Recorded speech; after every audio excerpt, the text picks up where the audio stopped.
شريك له ولي الصالحين وخالق الخلق أجمعين ورازقهم وما من دابة في الأرض إلا على الله رزقها ويعلم مستقرها ومستودعها كل في كتاب مبين وأشهد أن محمدا عبده ورسوله الصادق الأمين صلى الله عليه وعلى آله الطيبين وأزواجه الطاهرات أمهات المؤمنين وأصحابه القادة الأبرار الغر الميامين ومن تبعهم بإحسان إلى يوم يمتاز فيه أصحاب الشمال عن أصحاب اليمين أما بعد فاتقوا الله أيها المسلمون وأيتها المسلمات رب الأرض والسماوات فإنه قد فاز المتقون يا أيها الذين آمنوا اتقوا الله حق تقاته ولا تموتن إلا وأنتم مسلمون. Bapak dan ibu-ibu, saudara-saudara dan saudari-saudari serta adik-adik dan anak-anak jemaah Masjid Raya Muhammadiyah Bangkinang ataupun yang menyaksikan melalui media dimanapun berada. Alhamdulillah, kembali kita bisa bertemu untuk sama-sama mencari dan mengaji ilmu. Semoga Allah Subhanahu wa taala mudahkan kita memahami dan Allah kuatkan kita mengamalkan. Salawat dan salam kepada baginda Nabi alaihi salatu wassalam yang mudah-mudahan senantiasa kita berada di jalannya, yang kita cintai ajaran dan sunnah-sunnahnya. Kaum muslimin dan muslimat dirahmati Allah, kembali kita bersama Imam Al-Khatib Al-Baghdadi dalam kitabnya Iqtida'ul Ilmil Amal, ilmu menghendaki amal. Alhamdulillah, pada pertemuan sebelum ini beliau menyebutkan tentang atau menyebutkan banyak hal yang berkaitan dengan pengamalan ilmu, karena memang kitab ini temanya adalah ilmu itu baru bermanfaat bila diamalkan. Kemudian beliau melanjutkan, qala wa sami'tu Aba Abdillah Ar-Ruzabari yaqul, saya mendengar Abu Abdillah Ar-Ruzabari berkata, al-ilmu mawqufun 'ala al-amal wal 'amalu mawqufun 'ala al-ikhlas wal ikhlasu lillahi yurithul fahma 'anillahi 'azza wa jalla. Ilmu itu tergantung atau terhenti pada amal. Wal amalu mawqufun 'alal ikhlas, dan amal itu terhenti pula pada keikhlasan. Wal ikhlasu lillahi yurithul fahma 'anillahi 'azza wa jalla. Dan ikhlas itulah yang akan mewariskan kepada kita pemahaman, itu memahami apa yang datang dari Allah Tabaraka wa Ta'ala. Ini perkataan beliau. Ar-Ruzabari ini juga menganjurkan bahwa atau mengatakan bahwa ilmu itu tidak berguna kecuali bila diamalkan, tergantung pada amalnya. Dan amal itu juga tak berguna kecuali bila ikhlas. Jadi ilmu saja tidak bermanfaat. Ilmu saja tidak bermanfaat Sudah disebutkan dalam banyak hadis kemarin, dalam ayat, dalam asar yang diriwayatkan daripada para sahabat, para tabi'in, dan juga para ulama-ulama setelahnya. Makanya kaum muslimin dan muslimat dirahmati Allah, kita ingatkan kembali ketika Nabi alaihissalatu wassalam mengatakan idza mata ibnu adama inqata'a amaluh illa min thalath. Bila seorang anak manusia, anak Adam itu meninggal, terputus amalnya kecuali dari 3 perkara. Yang pertama adalah waladun salih yad'u lah, anak yang saleh yang senantiasa mendoakan, sedekahun jariyah. Yang pertama sedekahun jariyah, sedekah yang mengalir, artinya selalu dimanfaatkan dan digunakan setelah meninggalnya. Seperti membangun masjid, membangun sekolah, dan apapun yang digunakan oleh orang setelah meninggal, atau berwakaf mushaf, atau membuatkan sumber air, atau bahkan membangun jalan yang dilalui orang. Ma'asyiral kiram, atau mewakafkan kebun yang senantiasa dinikmati hasilnya. Au ilmun yuntafa'u bihi, ini yang kita maksud, atau ilmu yang dimanfaatkan. Jadi bukan hanya ilmun nafi'. Nabi tidak mengistilahkannya dengan hanya sekedar ilmun nafi', tapi ilmun yuntafa'u bihi, ilmu yang dimanfaatkan. Bagaimana dimanfaatkan? Ya, manfaat ilmu itu amal. Ilmu itu baru bermanfaat, jelas nampak gunanya bila diamalkan.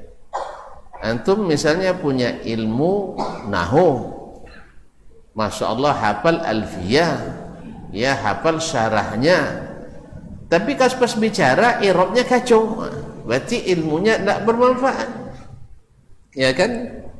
Pas bicara qama zaidan kata misalnya kan, tapi apa hafal alfiyah, ya hafal kaedahnya tapi tak diamalkan, hafal kaedahnya tapi tidak diamalkan. Jadi sama dengan orang tak berilmu nahu sama sekali. Akhirnya pakai kalimat sakin taslam, sukunkan semua selamat. Qam zaidnya kan, qam zaidnya, darab zaid umrah, dan seterusnya. Kalau begitu selamat. Jadi kapan baru bermanfaat? Bila dipraktekkan. Jelas ya? Nah, oleh itu kaum muslimin dan muslimat dirahmati Allah, jadi ilmun yuntafa'u bihi, ilmu yang dimanfaatkan. Nah, beliau mengatakan al-ilmu mauqufun 'alal amal. Ilmu itu terhenti pada amal, tergantung pada amal, baru bermanfaat. Wal amalu mauqufun 'alal ikhlas. Amal saja juga tidak cukup, mesti ikhlas. Jadi kalau ada yang bertanyakan misalnya, di mana pula dapat syarat diterimanya amal itu 2, mesti dengan ilmu dan mesti ikhlas.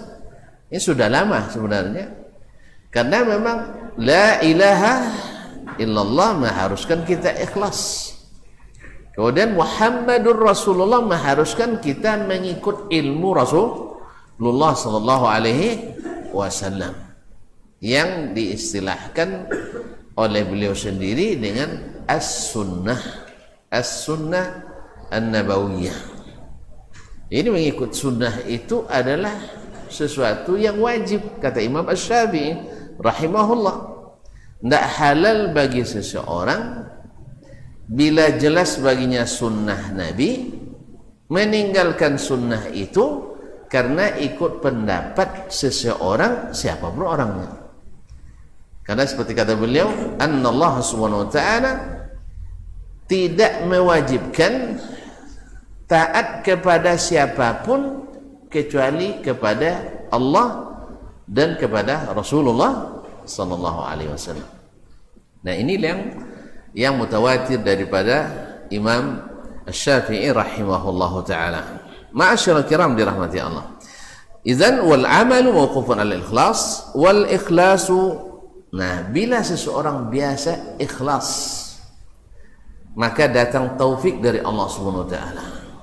Orang yang ikhlas mengamalkan ilmu, Allah bukakan. Dalam riwayat sebelumnya dari Husain Ar-Razi, Husain bin Yusuf Ar-Razi disebutkan pula bahwasanya seseorang bila diberikan taufik dengan mengamalkan ilmu, Allah bukakan baginya pintu-pintu yang belum terbuka. Oleh itu Imam Ali bin Abi Thalib radhiyallahu taala anhu, di saat beliau ditanya, hal khassakum Rasulullah sallallahu alaihi wasallam bi syai'? Apakah Rasul mengkhususkan kalian alul bait dengan sesuatu? Beliau menjawab tidak. Beliau tidak, artinya dari sisi ilmu tidak. Kecuali sesuatu pemahaman yang Allah berikan kepada seseorang hambanya. Allah berikan pemahaman yang Allah bukakan baginya, yang mungkin tidak dibukakan kepada orang lain, sekalipun yang lain itu lebih afdal dari dirinya. Dan tidak sedikit ya, Ali bin Abi Thalib radhiyallahu taala kan dia dibanding Abu Bakar, mana lebih afdal? Abu Bakar lebih afdal. Nah, dibanding Umar lebih afdal. Tetapi ada beberapa kasus Ali menunjukkan lebih memahami hal itu dibanding dengan yang lebih afdal tersebut. Seperti kisah seorang laki-laki mengadukan istrinya yang melahirkan cepat. Harusnya kalau cepat melahirkan gembira ya, ini enggak. Risau dia, cepat melahirkan, dalam waktu 6 bulan bayinya lahir. Datang kecurigaan. Sebab dia mungkin dia berapa orang badik-badik selalu hamilnya 9 bulan. Dan rata-rata anak lahir di umur 9 bulan kandungan. Ini tiba-tiba 6 bulan sudah lahir. Patut tak curiga? Patut curiga. Akhirnya diadukan ke Umar. Umar juga membangun ilmunya berdasarkan pengetahuan umum. Pada umumnya, kebiasaannya wanita hamil 9 bulan. Subhanallah, kaum muslimin dan muslimat dirahmati Allah SWT. Padahal mereka hafal Quran semua itu ya, hafalnya. Cuman Ali diberikan Allah pemahaman di sini lebih dalam, yaitu ketika dia datang, dia katakan ini tidak bisa dihukum karena sah kehamilannya. Sebab Allah ketika berbicara tentang jumlah masa kehamilan wanita dan masa menyusuinya, Allah sebut sebanyak 30 bulan. Ya tak? 30 bulan itu berapa tahun? Payah aja gitu aja pengen ngitungnya. Hah?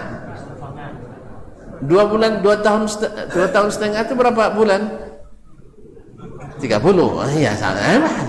Pas senang. 30. 2 tahun. Jadi kemudian Allah sebutkan tentang menyusu secara terpisah atau menyusui secara terpisah, wal walidatu yurdi'na auladahunna haulaini kamilain.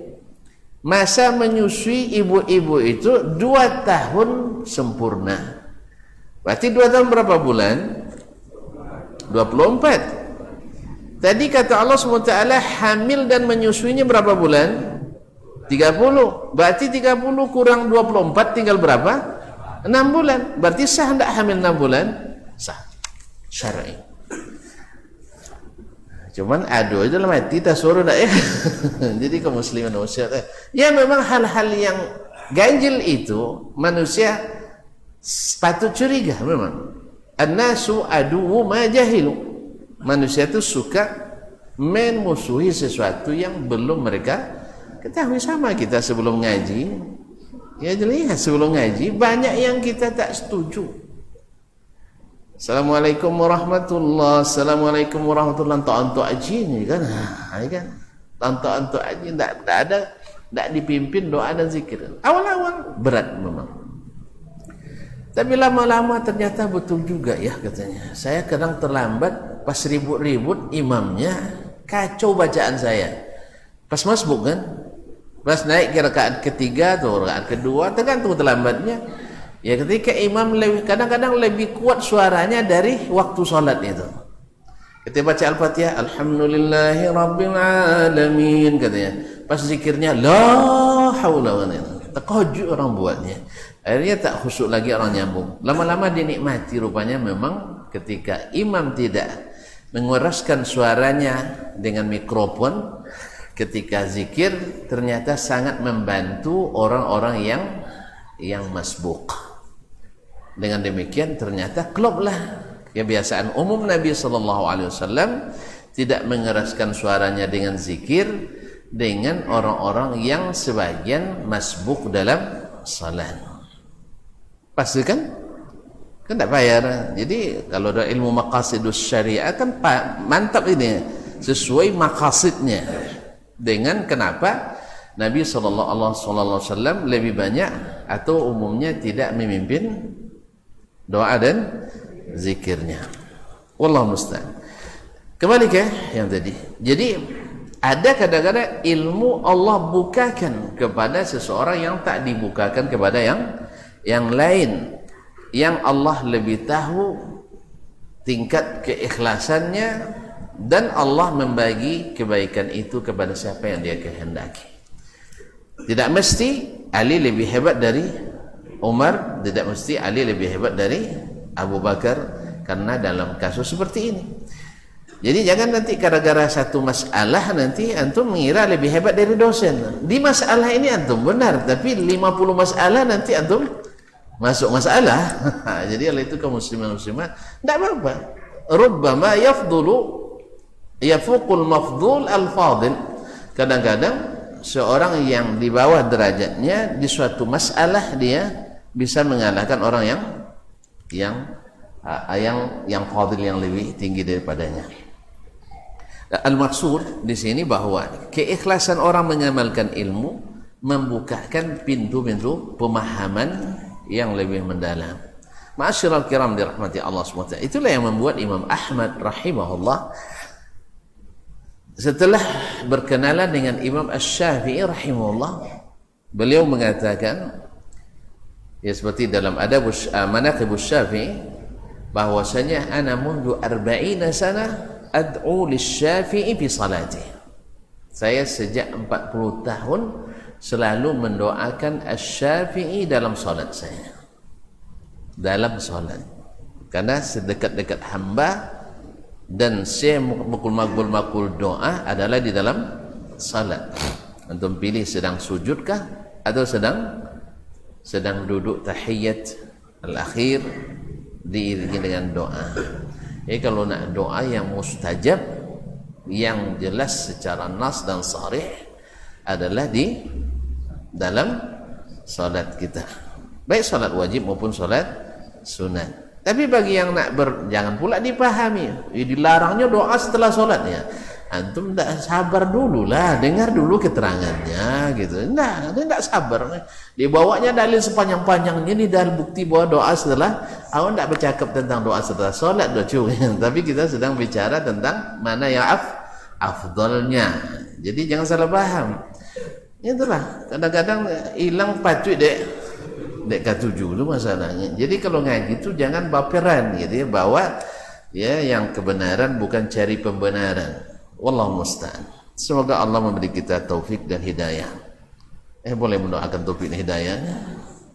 Nah, ya kalau mereka takut loh kan doa dapat hidayah ke celok sosialnya. Allah musta'an.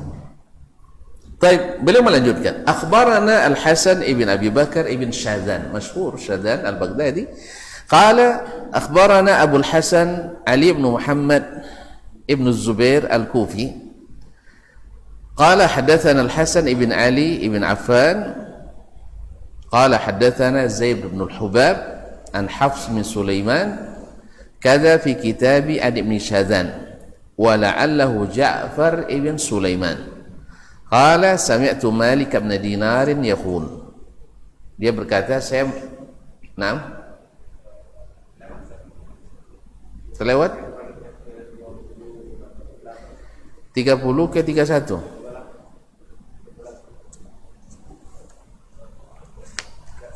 28 dah selesai kemarin. Taib.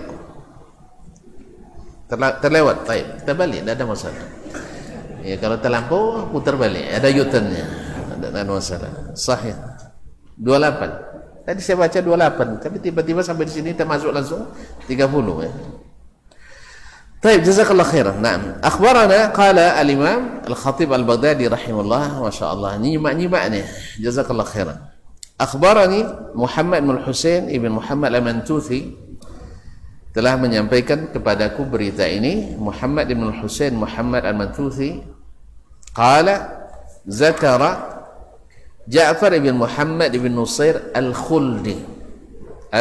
Al-Khuldi disebutkan oleh Ja'far bin Muhammad bin Nusair Al-Khuldi anna Abul Abbas Al-Hulwani, bahwa Abul Abbas Al-Hulwani akhbarahu, berkata, sami'tu Abul Qasim Al-Junaid, saya mendengar Abul Qasim Al-Junaid Al-Baghdadi.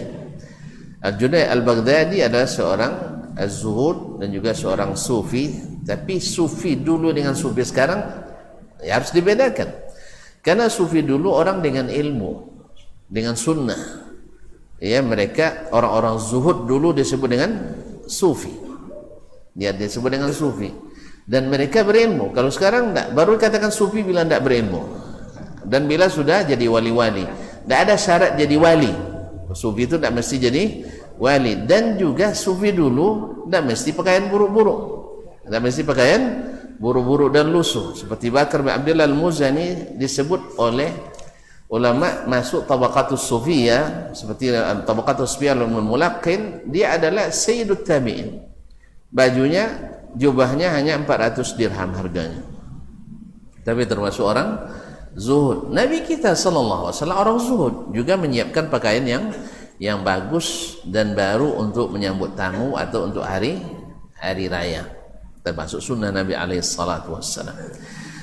Baik, Abul Qasim Al-Junaid Al-Baghdadi adalah seorang ulama yang terkenal dengan ibadah dan zuhudnya, sehingga karena beliau zuhud dan rajin beribadah dianggap disebut sebagai sufi. Karena ada Bishr Al-Hafi, Ma'ruf Al-Karhi yang dipuji oleh Imam Ahmad rahimahullah ta'ala. Mereka adalah orang-orang yang beramal sesuai dengan ilmu, bukan mengada-ngada amal baru tanpa ilmu. Nah, kalau ada yang seperti ini sufi yang syar'i, sufi yang sunni, sufi yang sunni. Tapi lil asaf sufi di kalangan mutaakhirin rata-rata banyak yang gulu, sampai gila pun jadi wali. Itu masalahnya. Orang gila jadi wali. Ini sufi yang seperti ini tidak ada dasar. Jadi walaupun mungkin nanti dihubung-hubungkan dengan Junaid Al-Baghdadi, mungkin dihubungkan dengan Ma'ruf Al-Karhi, karena namanya sama hari ini Ahlus Sunnah, karena dibikin nama Ahlus Sunnah akhirnya dianggap sebagai ahli sunnah. Padahal kita tanya sunnahnya di sini mana? Oh enggak, di sini bid'ah hasanah yang bagus. Bid'ah hasanah itu kan sama dengan sunnah, namanya tidak bid'ah, masa sama dengan sunnah? Serius ya? Masa bid'ah kata Nabi dilarang, antum bilang bid'ah itu disuruh? Ya, bid'ah kata Nabi dhalalah, antum bilang di bid'ah itu hasanah. Lalu dipakai bahasa-bahasa normatif para imam. Ya, antum lihat sendiri nanti. Imam misalnya disebut kepada Imam Asy-Syafi'i rahimahullah membagi sunnah itu, bid'ah itu menjadi mamduhah wa mazmumah, mahmudah wa mazmumah, terpuji dan tercela. Kemudian ikuti itu betul, saya setuju. Cuman nanti periksa ketika Imam Asy-Syafi'i mengatakan sebuah bid'ah itu mazmumah, munkarah, dhalalah, antum harus ikut juga sekali. Ini enggak dipakai kaidah Imam Syafi'i, ada bid'ah mahmudah, ada bid'ah mazmumah. Lalu pas aplikasinya berbeda dengan Imam Asy-Syafi'i rahimahullah ta'ala. Jelas ya? Ada orang kadang memakai definisi seorang ulama dalam suatu masalah. Yang ulama yang menetapkan itu membuat istilah itu mengatakan dengan definisi itu amalan ini bid'ah mungkarah. Tapi subhanallah, orang bisa memutar bahwa dengan definisi ulama itu amalan yang sama tadi dikatakan bid'ah mungkarah oleh ulama tersebut dianggapnya sebagai sunnah atau bid'ah hasanah. Ini masalah kita kaum muslimin muslimat.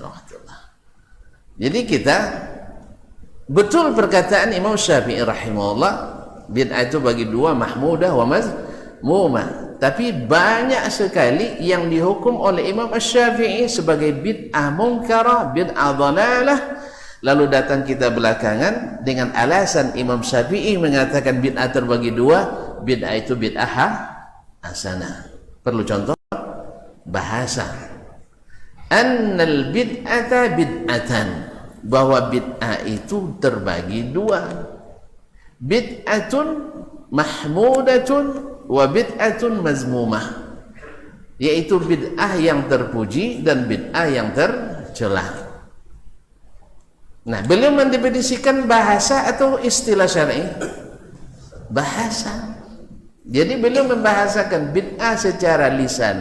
Lisan itu apa? Bahasa. Makanya ada kamus namanya Lisanul Arab, ditulis oleh Ibnu Manzur Al-Afriqi. Artinya bahasa Arab. Maklum dalam bahasa Arab bahwa bid'ah itu terbagi dua, yang bid'ah terpuji dan bid'ah tercela dalam bahasa. Tapi dalam istilah, semua bid'ah itu adalah dhalalah. Semua bid'ah dalam istilah syar'i seperti kata Nabi, wa kullu bid'atin dhalalah. Jelas tak? Jadi nanti dia buat praktiknya. Ada sebagian menukil definisi, misalnya Syekhul Islam Ibnu Taimiyah rahimahullah tentang suatu perayaan, ya, tentang suatu definisi bid'ah. Lalu dengan definisi ini Ibnu Taimiyah rahimahullah menyebut perayaan itu bid'ah munkarah. Bid'ah munkarah. Lalu datang kita dengan definisi yang sama menjadikan amalan harian tersebut sebagai bid'ah hasanah. Menurut tuan-tuan, mana yang lebih paham definisi? Yang membuat definisi atau yang menukilnya? Hah? Mana lebih paham? Berarti yang membuat lebih paham. Kecuali memang dia salah definisinya, kita yang benar. Ini yang memohon kaum muslimin dan muslimat dirahmati Allah SWT, karena kita masukkan klausul-klausul yang tidak dimasukkan oleh beliau, yang sebenarnya itulah yang membuat rusaknya pemahaman kita terhadap istilah yang disebut oleh para ulama. Allahumma musta'an. Kaum muslimin dan muslimat dirahmati Allah. Sama nanti dengan Imam An-Nawawi rahimahullah. Beliau juga menyebutkan bid'ah, ada bid'ah hasanah, bid'ah dhalalah. Ayo ikutkan beliau dalam menerapkannya. Jangan kata Imam Nawawi sudah bid'ah munkarah lalu kita bilang bid'ah hasanah. Berarti kita tak mengikut Imam Nawawi dalam, kecuali secara normatif, tidak aplikatif. Sama ketika Umar radhiyallahu taala anhu menyebut ni'matil bid'atu hadhihi, sebaik-baik bid'ah ini, ikuti apa yang dibuat oleh Umar itu, jangan tambah-tambah sendiri. Jangan tambah-tambah sendiri, karena perbuatan Umar itu sunnah nabawiyah takririyah, karena Nabi sudah pesankan sebelum meninggalnya untuk mengikut sunnahnya dan sunnah al-khulafa ar-rasyidin. Jelas Ustaz? Ini masalah bid'ah ini banyak merah telingu, itu masalahnya. Tapi tidak dibahas, tidak boleh juga. Sebab orang menjajakan bid'ah dengan terang-terangan. Terpaksa pula kita menyebutkan aibnya bid'ah terang-terangan. Iya kan? Orang kan menjajakannya terang-terangan. Bisa nanti yang sunnah jadi bid'ah menjadi sunnah. Sama di masa Imam Ahmad, dulu Imam Ahmad itu disebut dengan dhalah. Imam Ahmad itu disebut dengan firqatun dhalah. Yang mengatakan siapa? Mu'tazilah. Mu'tazilah katakan Imam Ahmad itu dhalal, sesat. Jadi kalau ada yang bilang antum yang ngaji sunnah itu sesat, nanti biasa itu. Nabi saja dibilang sesat. Oleh siapa? Oleh orang sesat. Oleh orang sesat. Karena orang sesat tak pernah sadar dia sesat. Jadi biasa itu. Jadi kaum muslimin, makanya kalau sudah masuk kita hawa masuk ke firqah-firqah, tidak lagi di atas jalan utama, pasti menuduh yang lain tersesat. Apa deluirnya? Kayak banyak jalan ondokeknya kan itu. Ini banyak jalan yang bagus. Padahal Nabi suruh kita lurus, jalan yang terang, jangan masuk gang. Anda masuk gang zaman kini ke tak apa tadi buat gang dunia lah banyak BPBD hadir untuk buat jalan setapak dah tak masuk dalamnya. Jalan tu untuk jalan setapak, tak jualan motor dah, tak jalan motor. Kaum muslimin dan muslimat dirahmati Allah. Baiklah kaum muslimin, kembali ke ini. Karena Abul Qasim Al-Junaid Al-Baghdadi rahimahullah banyak akan disebutkan nanti kepada beliau, sebagaimana banyak belakangan orang menisbatkan diri kepada Imam Abdul Qadir Al-Jilani, padahal beliau ala sunnah dan kita ala. Nah, itu masalahnya. Sufinya Abdul Qadir Al-Jilani ala al-ilmi wa sunnah, tapi sufinya para pengikut adalah mengada-ngada. Tapi kalau seandainya tidak apa-apa, antum saya ikut Syekh Abdul Qadir Al-Jilani, betul. Dia tidak suka dengan yang namanya bid'ah, antum jangan buat yang bid'ah. Apalagi kalau sudah berkaitan dengan keyakinan. Berkaitan dengan keyakinan. Nasallallahu alaihi wa ta'ala. Banyak yang klaim ikut Syekh Abdul Qadir bisa bertemu dengan Allah katanya. Padahal Syekh Abdul Qadir sendiri ketika diuji oleh syaitan, syaitan memang tukang uji ya, tukang fitnah dia. Syaitan itu suka tukang fitnah. Ketika Syekh Abdul Qadir sedang berjalan di suatu tempat sendirian malam hari, tiba-tiba datang cahaya dari atas. Kita yang tanggung-tanggung ilmu kan cahaya kan hijabnya Allah kan itu ya. Hijab Allah itu kan cahaya. Kayak itu kan. Jadi dari balik cahaya tersebut ada yang bicara, hai Abdul Qadir, istami' lima yuha, dengarkan apa yang akan diwahyukan kepadamu. Kalau awak dapat itu langsung jadi wali majzub gitu itu. Iya langsung itu. Saya semalam bertemu dengan dapat wahyu dari Tuhan, dan betul syaitan akan mengakui nanti. Tapi Syekh Abdul Qadir dia bilang, apa kata Abdul Qadir? Kadzabta ya adu Allah, kamu bohong wahai musuh Allah. Tahu dia, karena dia berilmu bahwa setelah Nabi Muhammad sallallahu alaihi wasallam tidak ada lagi wahyu turun. Paling ada wangsit. Ya wangsitnya dari setan. Nah, ya jadi wali setan kita. Yang kedua, bahwa Allah bicara langsung itu adalah mukjizat Nabi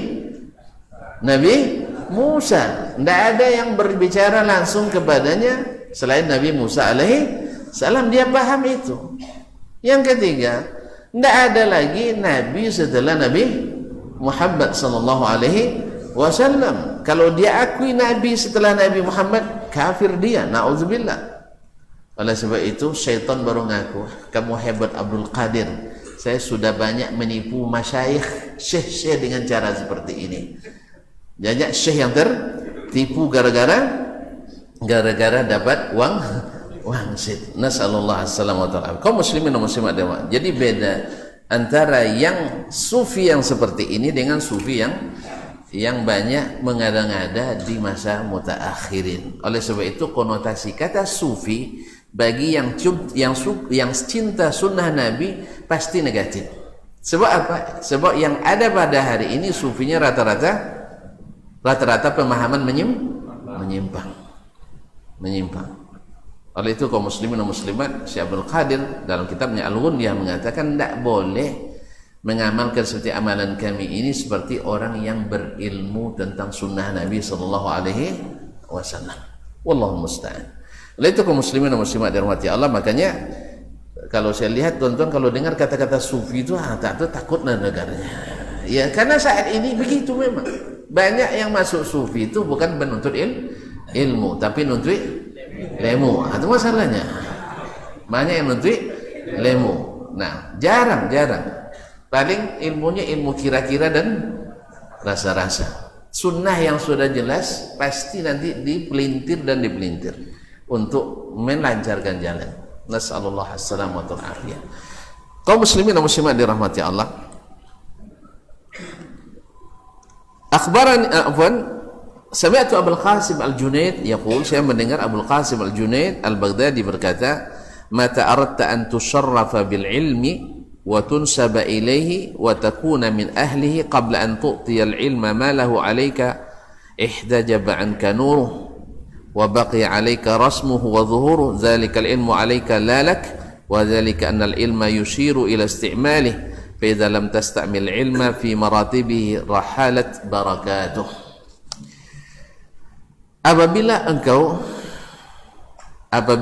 Atau kapan engkau menginginkan dimuliakan dengan ilmu, antusarrafa bil ilmi wa tunsaba ilaihi, dan kamu disebut ahlul ilmi, disebut ulama, wa takuna min ahlihi, dan kamu termasuk ahlul ilmi, qabla an tu'tiyal ilma, sebelum engkau memberikan ilmu, malahu alaika, haknya terhadapmu.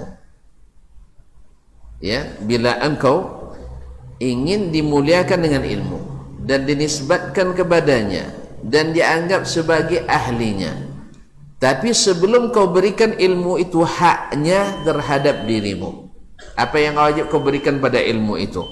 Ihtajaba anka nuruh.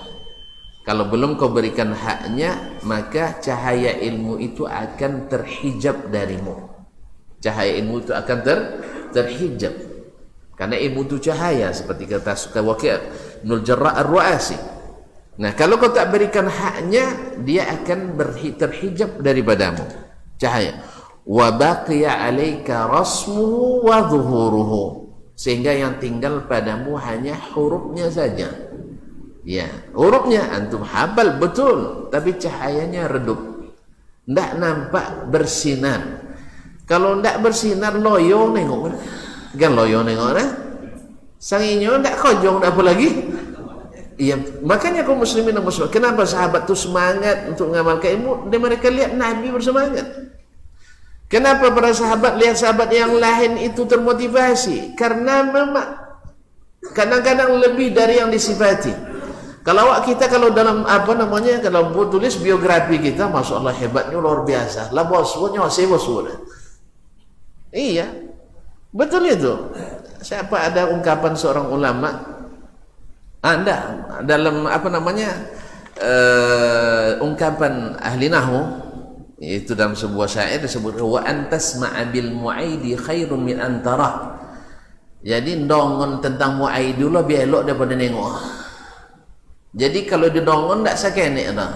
Masya Allah, iko ancak, pongai ancak, wang pendiam, pemua, pandai memimpin dan seterusnya.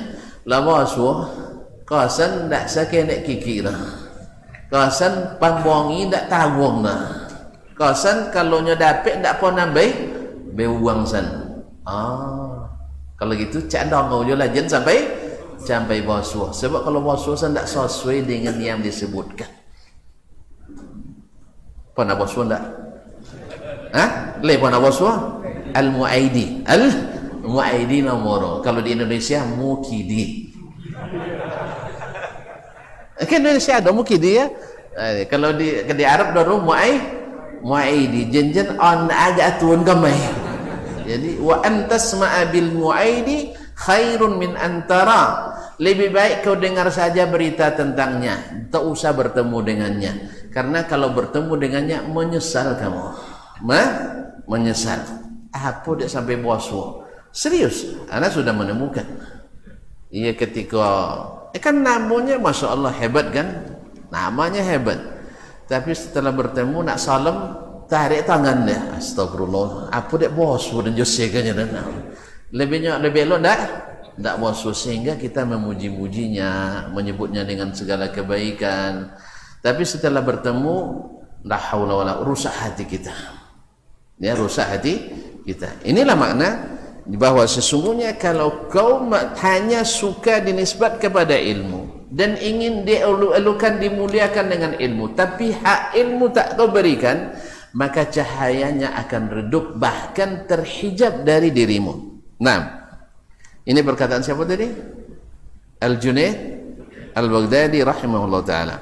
Wa baqi 'alaika rasmuhu wa dhuhuruh, yang tinggal adalah tulisannya dan penampakannya. Dzalikal ilmu 'alaika la lak. Yang begini ini, ilmu ini jadi pemberat, hujah yang memberatkanmu. Jadi ketika berhadapan dengan Allah nanti semakin membuat berat tanggung jawabnya. La 'alaika la lak, bukan untuk meringankanmu. Wadzalika annal ilma, sebab ilmu itu yushiru ila isti'malihi, memerintahkan, mengisyaratkan untuk diamalkan, untuk dipakai.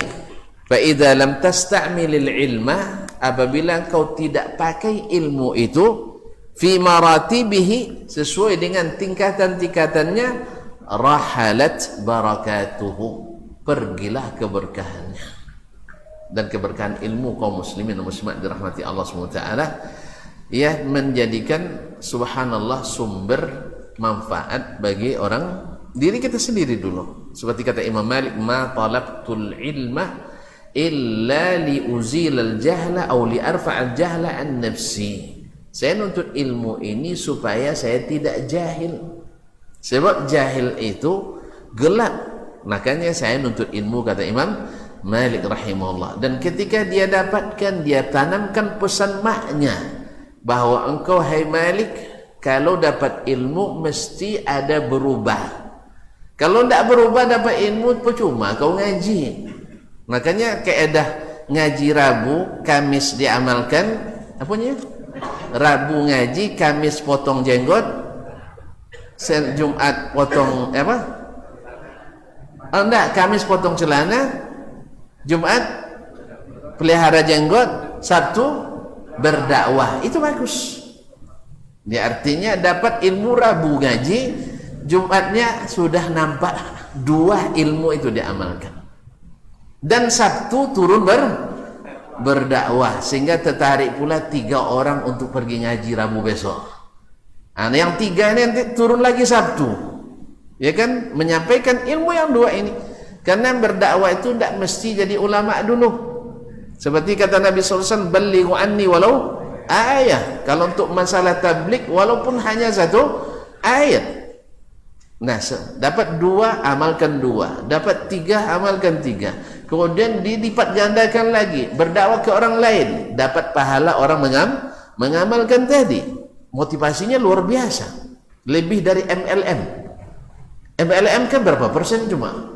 Berapa persen dapat? Tidak pernah dapat, alhamdulillah. Iya. Tapi tarik orang kan? Ini enggak. Antum dikerjakan oleh sebulan dengan hak dakwah antum, antum dapat pahala sebesar yang dia lakukan. Kadang-kadang satu amalan itu dilipat gandakan jadi 700 kali lipat, minimal 10 kali lipat. Berapa persen tuh 1000 kali lipat? 10 kali lipat? 1000%. Lama ngitungnya. Nah, 1000%. Jadi tidak sedikit itu kaum muslimin dan muslimat. Jadi bagus itu. Daripada ngaji, latun dek ngaji yang ininya. Kan itu bahasanya kadang, latun dek ngajinya. Tapi tidak berubah. Latun dek ngaji tapi tidak berubah. Mana yang lebih bagus? Ini kembali ke yang kemarin. Latun sawit tapi tidak berbuah.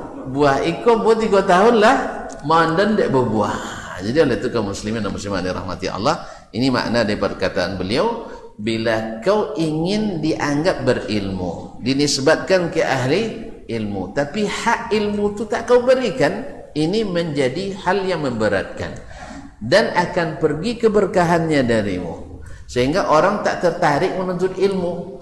Kemarin kan pernah disebutkan bahwa adalah alangkah rusaknya, alangkah buruknya bila seseorang ditinggalkan ilmunya karena buruknya cara hidupnya, buruk cara dia berlaku.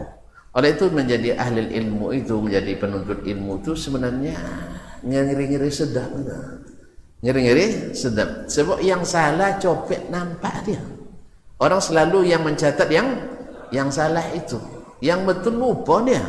Iya kan? pasti nanti tengok mana bapa salah saya ikutnya. Lalu yang salah itu yang dinaikkan, yang diupload. Alhamdulillah hari ini dapat 3. Nah, subhanallah. Tapi kalau yang betul-betul disimpan-simpannya, dan ini juga salah satu dari cara-cara makar syaitan. Orang kalau dapat kesalahan itu, kalau kita berilmu adalah membetulkannya, bukan dengan menjadikannya fitnah bagi manusia.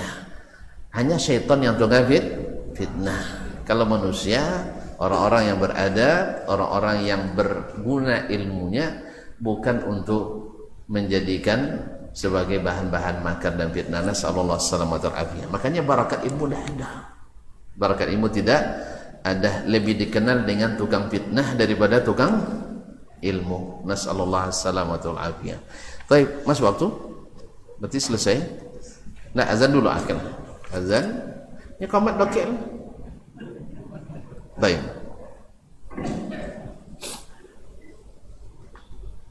Allahu Akbar, Allahu Akbar. Allah. Allahu Akbar, Allahu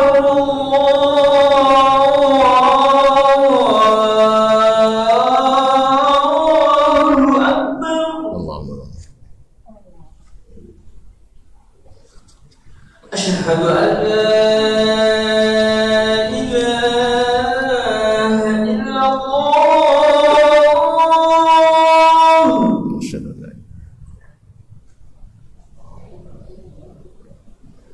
Asyhadu an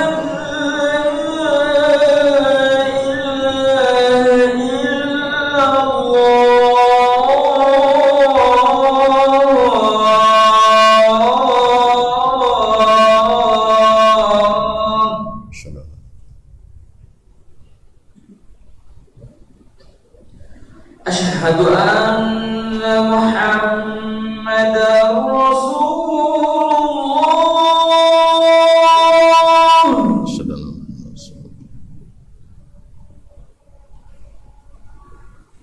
Asyhadu anna Muhammadar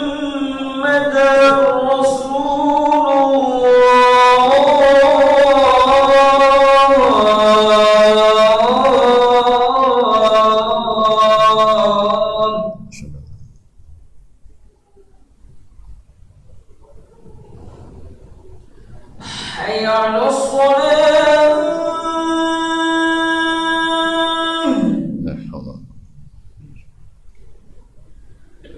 حي على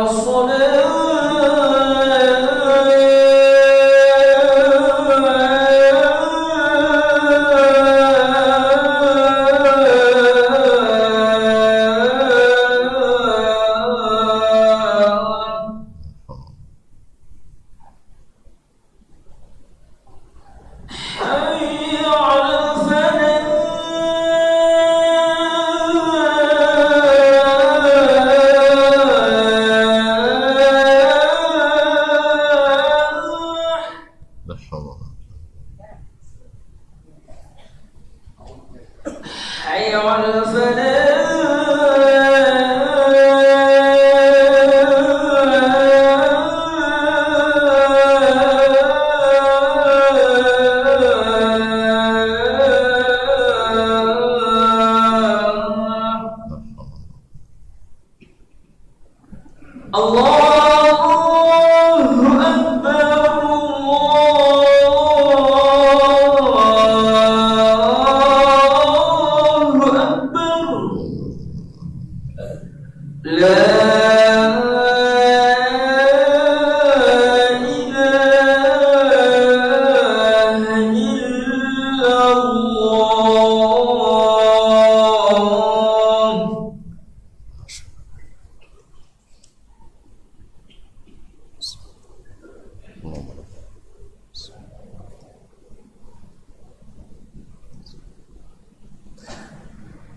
Ma'asyiral muslimin, ma'asyiral muslimat, rahimanillah wa iyyakum.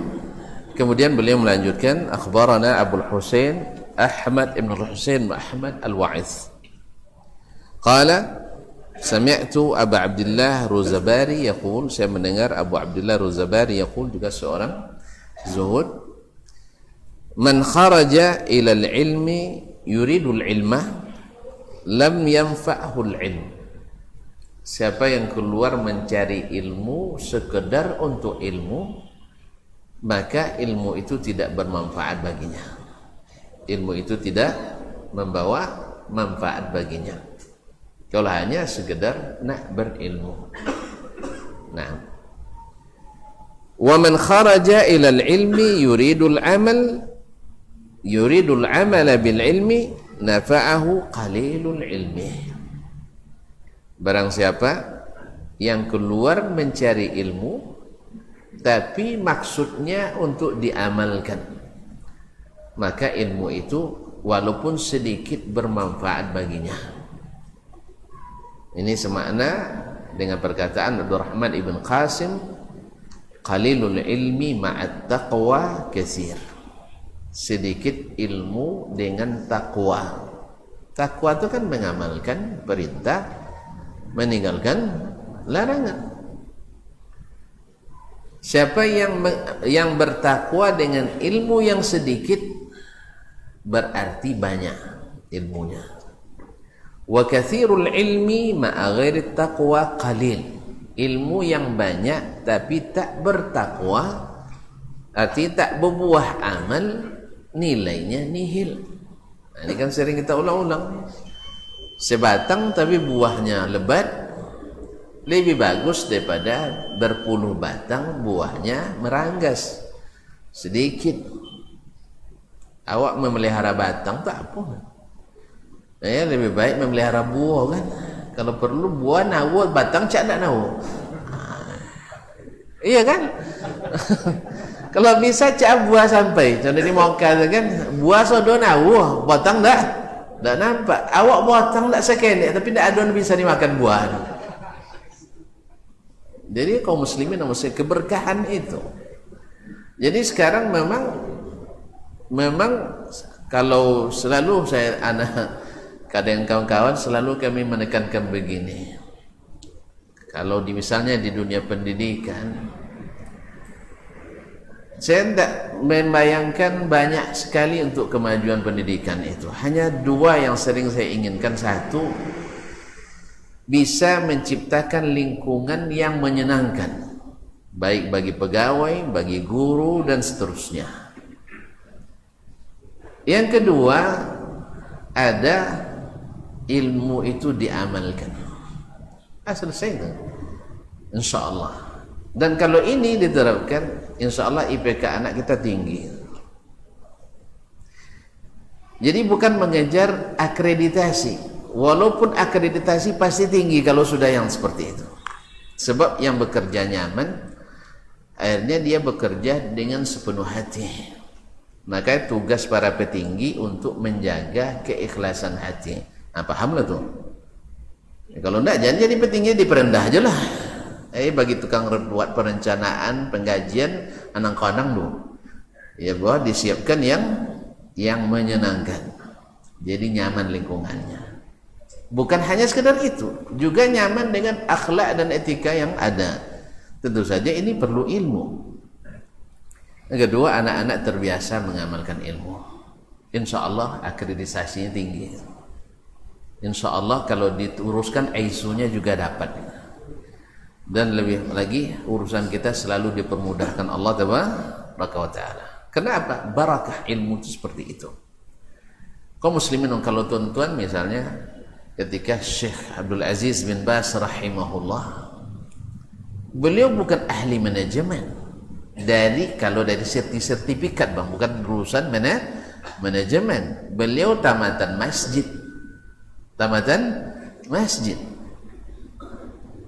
Mungkin bagi kita hari ini, kan di masa beliau jarang namanya digitalisasi kan itu ya. Tidak ada ISO 2001, tidak ada visitasi dan seperti ini misalnya. Tapi subhanallah, walaupun beliau buta, tapi hari ini masih tercatat sebagai rektor terbaik Universitas Islam Madinah.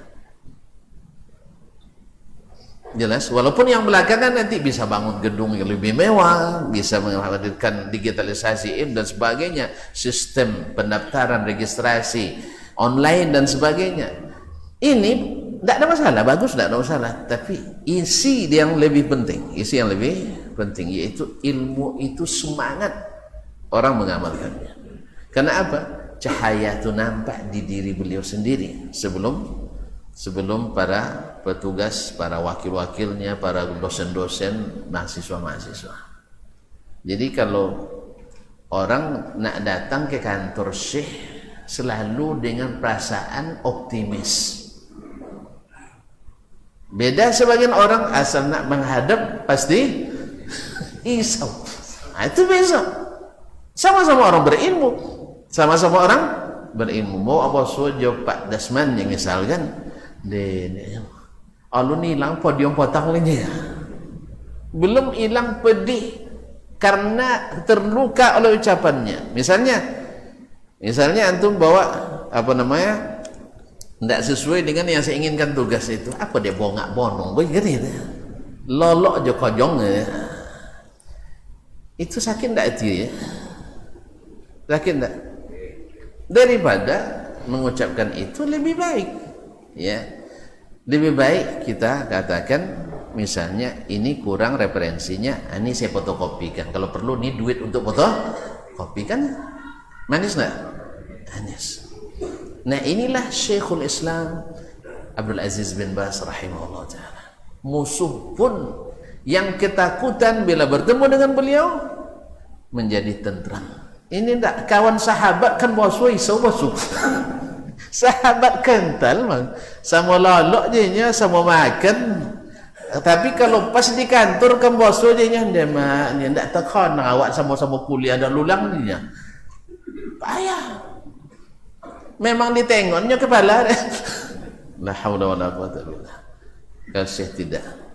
Kan kisah ketika ada guru syekh besar dari Mesir waktu itu kan yang mencaci maki Wahabi di rumahnya Wahabi. Subhanallah, akhirnya berbalik menjadi dai Wahabi. Ya kenapa? Akhlak itu dia. Yang kusut itu selesai dengan beliau. Tak ada hajat kecuali terlaksana olehnya. Makanya ada yang menceritakan, salah seorang dai di Arab Saudi mengatakan, ada seorang pemuda dari Amerika atau Inggris yang baru masuk Islam. Lalu dia bertanya, siapa yang harus saya temui biar saya mengerti seperti apa Islam itu yang sesungguhnya. Akhirnya diisyaratkan oleh Syekh itu, oleh seorang tadi, kamu temui Syekh Abdul Aziz bin Baz. Waktu itu mufti dia, sudah tidak rektor lagi, jadi mufti Arab Saudi. Temui Syekh bin Baz. Subhanallah, kesannya apa? Kalau bin Baz saja seperti ini, bagaimana dengan Rasulullah SAW? Bi abi huwa wa ummi, bi abi huwa ummi ya Rasulullah. Kalau bin Baz saja sudah seperti ini akhlaknya, bagaimana dengan Rasulullah SAW? Ya ikhwan, ya akhwat, para bapak dan ibu yang saya muliakan. Nah, kalau kita bisa seperti ini, ketika orang melihat kita, mengingatkan mereka kepada Nabi SAW, berapa kebaikan kita. Akhirnya dengan melihat bin Baz, orang semakin cinta pada Islam, semakin cinta pada Rasulullah. Nah, kalau Muhammad SAW seperti ini, bagaimana dengan Rabbnya Muhammad SAW? Begini harusnya. Tapi kalau kesan yang timbul ketika kita ahlul ilmi, walau nama besar sampai ke dunia internasional, tapi ketika bertemu nyosen musuhnya, nyesal saya ketemu. Kenapa? Payah nyobuin, payah.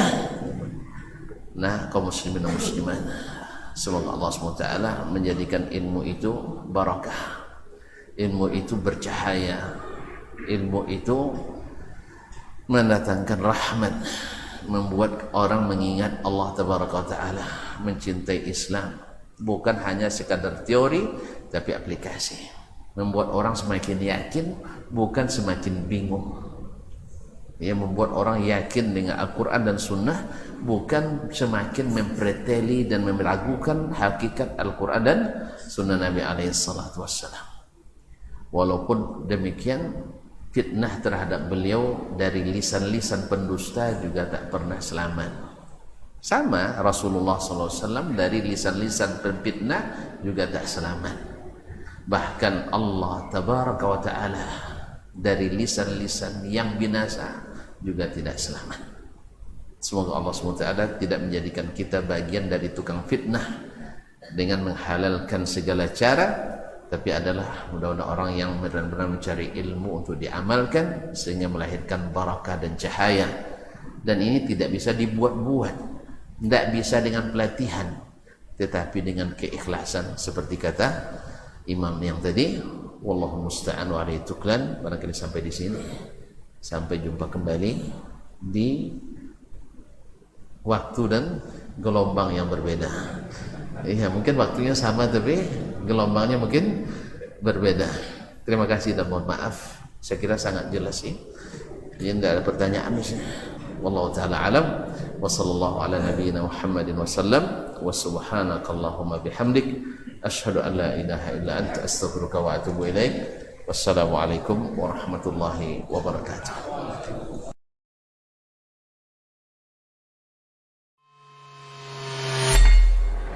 Di para sahabat itu, kaum muslimin, yang terbayang bagi mereka itu adalah infak, yang terbayang bagi mereka adalah sebuah kebahagiaan, keselamatan di akhirat yang kekal dan abadi di sisi Allah Tabaraka wa Ta'ala. Semua kita boleh klaim sekarang. Kamu cinta Nabi? Cinta Ustaz. Cinta Nabi? Cinta Ustaz. Termasuk saya. Cinta Nabi? Cinta. Kapan tahunya? Besok di akhirat. Maka apa kata Nabi sallallahu alaihi wasallam? Amalur rajuli biyadih. Penghasilan yang terbaik adalah pekerjaan yang dilakukan oleh seseorang dengan tangannya sendiri. Wa kullu bai'in mabrur. Dan setiap jual beli yang mabrur. Ini aktivitas ini membantu saya di akhirat atau akan menyulitkan saya di akhirat? Kalau seandainya perbuatan itu ternyata akan menyulitkan kita di akhirat kelak, tinggalkan perbuatan itu.